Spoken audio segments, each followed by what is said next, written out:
any device, first of all you have to make sure that you input both earbuds inside the charging case and that both earbuds are actually charged. Next, you will have to open this cover and you will have to rotate the case of the Galaxy Buds 3 FE. On the bottom you can find pairing button that you have to click and hold, and just take a look on this small indicator on the front.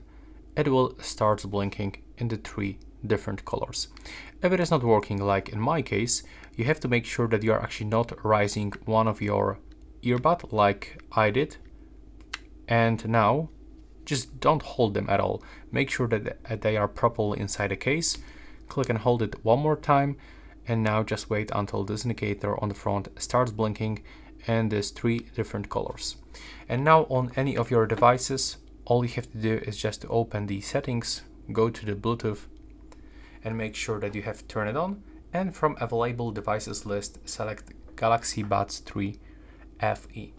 And right now, if you are using like phone or tablet, you can also get the Galaxy Wearable application. Thanks to this one, you will actually unlock more features of this device. So it's not available in the laptops, in the computer, in the game console, TV, but on the phone and the tablet you can easily use it. And here you can find access into all of those settings.